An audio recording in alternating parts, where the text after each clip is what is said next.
Is everyone ready? Yes, everyone will be there.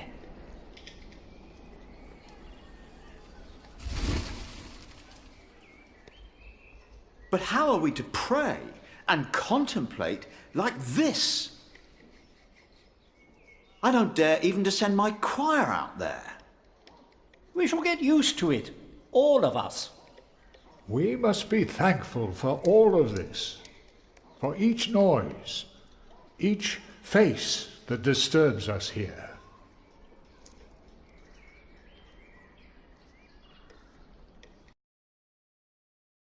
We shall start with the chancel, then gradually work our way from east to west.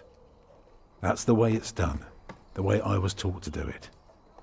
I value your enthusiasm, my dear Mason, but so far we're only cleaning up. I haven't even considered hiring a master builder yet, neither you nor anyone else. May I show you some drawings? By all means.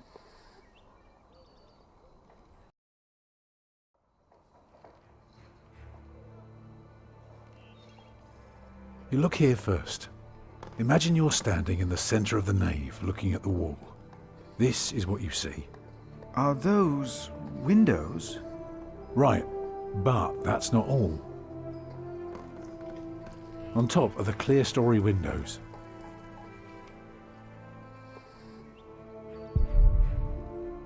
The clear-story makes up 2/3 of the upper half. It's important that the wall is well proportioned to hold and to look beautiful. On the lowest level are the pillars of the arcade. They're joined by arches making up the bays. Through the archways you can see the windows in the aisle. Shall I go on? Yes, of course. I was just thinking. Keep going. The bays of the arcade will all be handled equally, spanning the length of the entire building.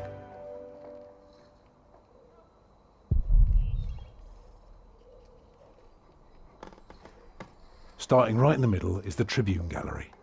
I can see you've put a lot of thought into this. I was just wondering, how long would this take to build? You can take your time with that answer.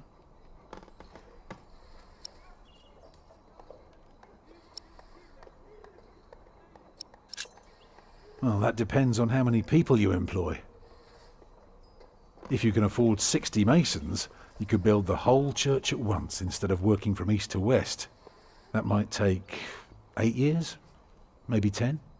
I wish my monastic officials had your ability to think ahead and calculate. Go on now, show me the rest of your drawing.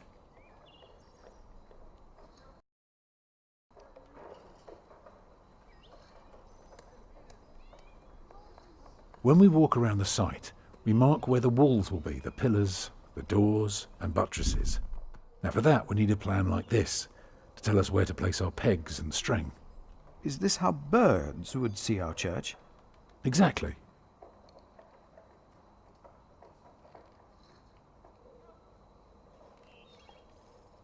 If you were facing the cathedral with the front wall torn down, you would see it like this. Interesting. What's that, coming out from above the entrance?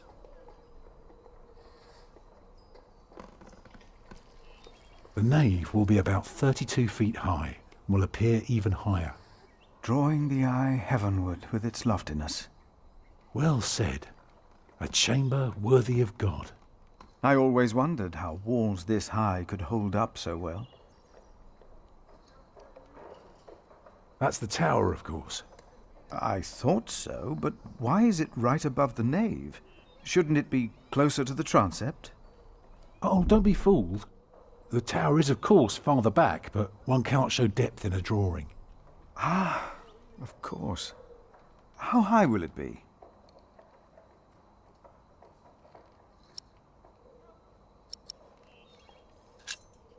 How high would you like it to be? Oh, I am not looking for another Tower of Babel. Just for something modest, yet awe-inspiring. What about the other drawings? The Lord will be satisfied with a nave like this. That is only for the Lord to know. Let me know when you've decided on the tower's height. Well, first I have to decide if you are even the right man for the job, haven't I? You recognise the aisles? Of course. I've been in quite a few churches in my time. Did you know then that their purpose is to support the nave? Fascinating. I must say, you do know your craft, Master Builder. Not many understand the importance of the aisles. I can imagine.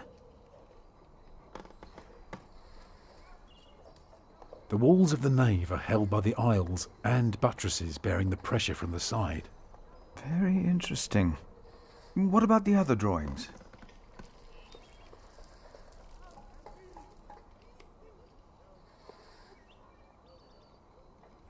Let me tell you more about the walls.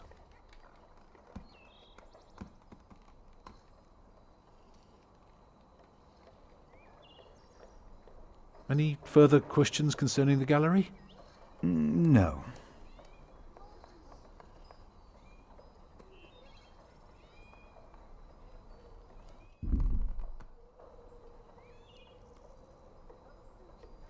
I haven't told you everything about the floor plan yet. The nave is on the left. It has 6 bays.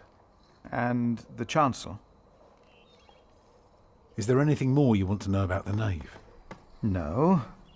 Go on. The chancel will have 4 bays.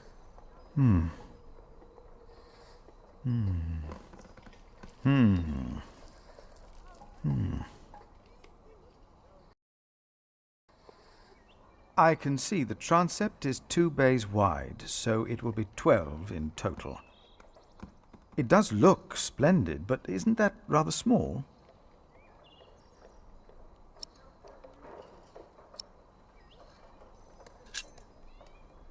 Well, can you afford to build it bigger? I have trouble affording it at all. The king grants us timber and stone and wool from Shiring's pastures. But only God knows if it will be enough. I don't suppose you have any idea how much this would cost.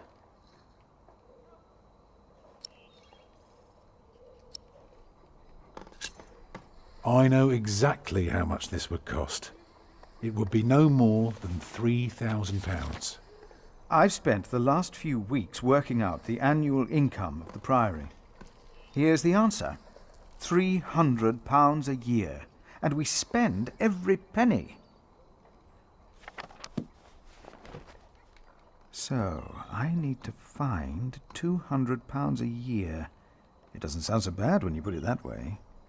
You really want to build this cathedral yourself, don't you? Yes, Father. I want you to appoint me Master Builder. Why?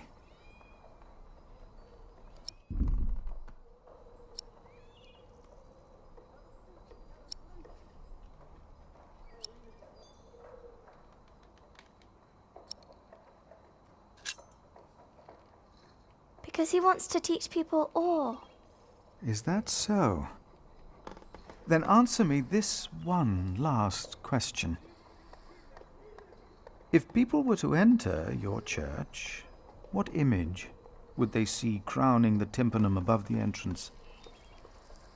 One of Judgment Day to teach people to be good?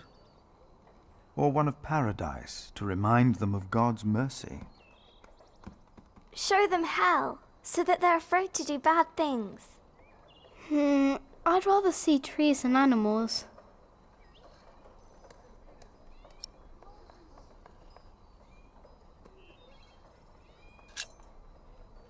It should be the promise of a better life. Therefore, it will show heaven. Yes. Milius, is there news of my brother? No, unfortunately not. No one has seen or heard from him since the Bishop and Percy Hamley were here. Papa, will there be statues inside? Statues? Oh. That's enough, children. It's time you went out and played.